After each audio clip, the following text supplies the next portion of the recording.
Oh, there's Grayson. He's getting a little mental exercise, trying to figure out how to make his food come out of the little hole in that Kong wobbler. And he really enjoys it.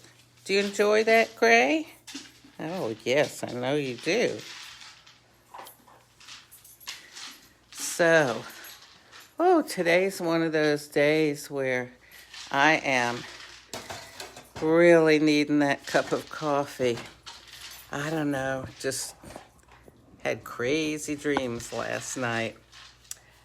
Anyhow, when I was growing up, one of the things that we had to study in school that I really disliked was history, because I saw history as a bunch of facts and names and dates that you just had to memorize.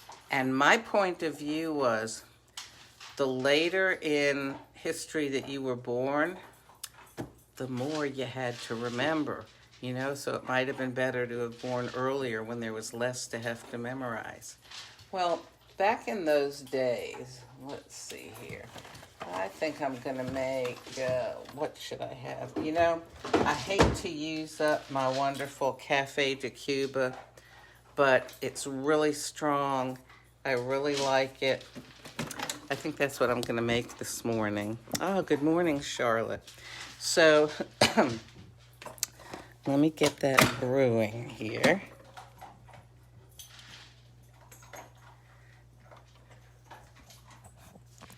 And let me get a little milk to pour in there.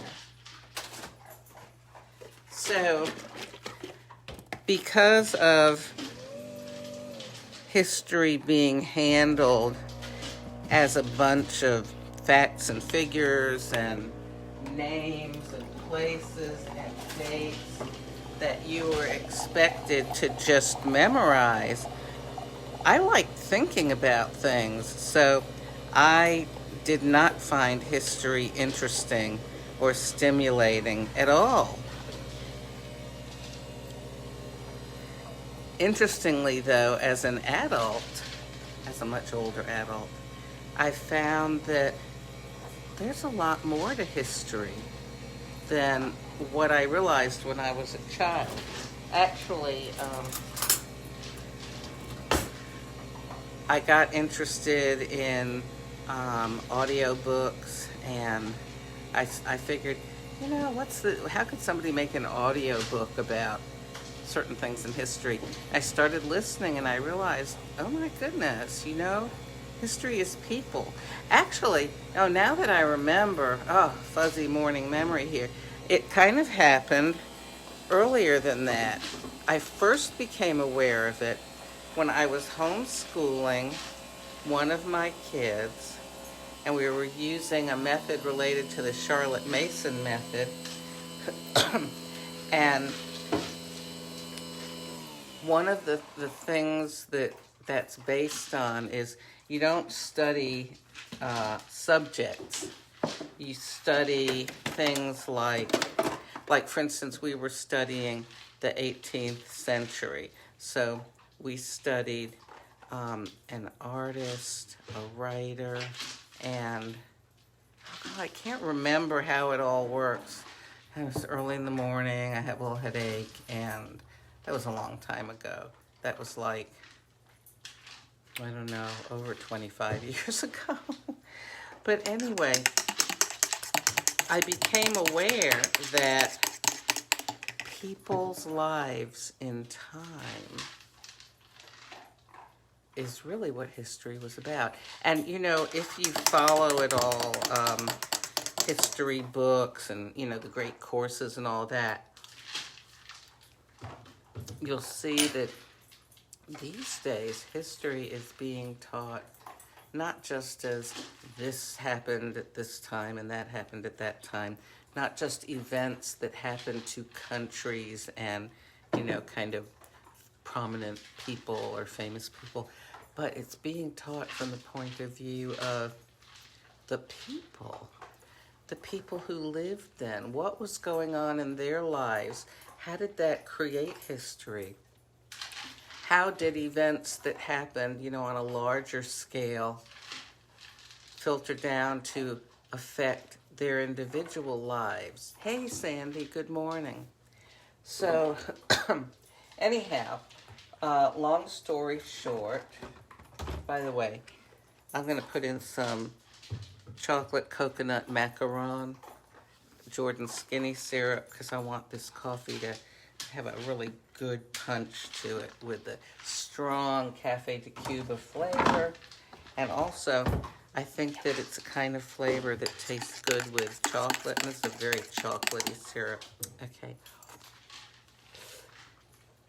So, I started realizing and understanding how the times made people different and how people caused the times to be different. And one of my interests is in history of scientific things, especially biology.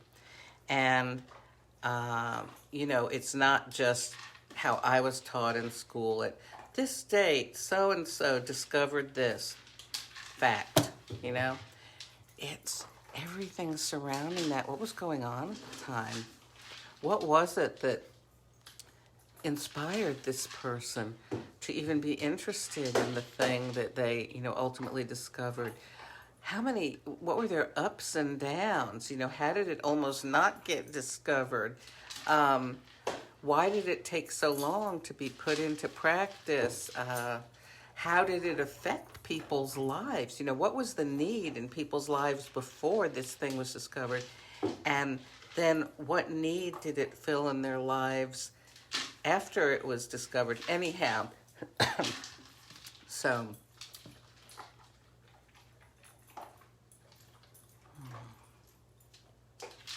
that tastes good. So I guess, that's why today I'm interested at 8 o'clock, I'm turning on the TV to watch what all's going to go on in Washington, D.C. in the United States, because I'm going to see history in the making. Now, in previous years where inaugurations pretty much went off without a hitch, and people would say, we're watching history in the making. Yeah, I didn't see it that way. I didn't understand that. But it's like today, with everything that's been going on in the world and in the United States, we don't know what's going to happen. This is, I don't mean to trivialize it, but it's almost like a mystery show, a live, mystery. What's going to happen? We don't know. Why is it happening? Who's going to be involved? What effects what will be the outcome, the aftermath, the repercussions? This is history in the making, Now I'm interested. In the past, it was just a lot of facts to be memorized. Now it's something alive, and I see the significance of it. So I guess in a way I'm saying, okay, I understand how history is people and everything about people. I remember in high school learning about, it was European history we were studying one year, and there was always talk about, so-and-so wanted to increase their, widen their borders and have more land. And I used to wonder, why? What difference did it make? Nobody explained to me the implications of a ruler or a country having more land, better land where maybe things could be grown, or borders could be, closer to a neighbor, or defended better against an enemy, how it would affect the economy of the country, or, maybe like there were no rivers in the country, and extending the border would give them a river so that they could then carry on commerce much more easily. And anyhow, if they taught any of that back then, it did not get through to me. I was a pretty smart cookie, but all I remember history being is... Hush, Grayson. Grayson, hush, puppy. That's probably our neighbor just going to work. Come here. Anyhow. So today, I get it. I understand. People used to ask, oh, where were you? What were you doing when John F. Kennedy got assassinated? Or where were you, when the Twin Towers fell on 9/11 or something? And I never remembered stuff like that because I didn't, well, for 9/11 it was different, but back in the 1960s, when I was a young, just turning into a teenager when John F. Kennedy was shot, I mean, that was a terrible thing, and poor man, but I didn't understand any of the implications of it. You know what it's like. Okay, I don't want to drag this out, but when I was a little kid, always after Labor Day, and we'd be listening to the radio, and they would talk about how many highway deaths there were over Labor Day. And to me, now this may sound terrible, but to a child, to me, part of Labor Day was this number of people were killed, in motor vehicle accidents over Labor Day. I didn't think about what is involved with a motor vehicle accident, what could happen to you, how it even happened, the effects it would have on the person and the family, and all I knew is that the Labor Day death toll was, 452 or whatever. It was part of the Labor Day weekend. That was just part of it. I didn't think about what it meant. So, now I hear something like that, and my mind just goes on, thinking about all the details and everything. So anyway, making a long story short, I now have much more of an appreciation for history because I understand that history is our story. It's the story of people, actual lives being lived, and it's not just presidents and kings and archdukes and, labor ministers and dictators and lots of names and dates and places. But it's life. It's a study of life. So I'm looking forward today. I'm praying that nobody will be hurt or killed. And I'm interested to see what's going to happen.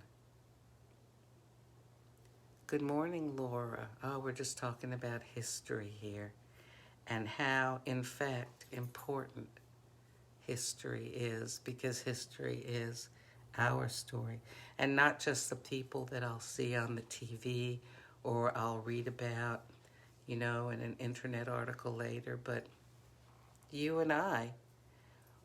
Our names may not come up for other people, but we are making history every day. So, oh, hey, Erica, good morning. So, like I say, better people, better world. I'm going to work on me to make myself better so that in some small way, it will be a better world. God bless you.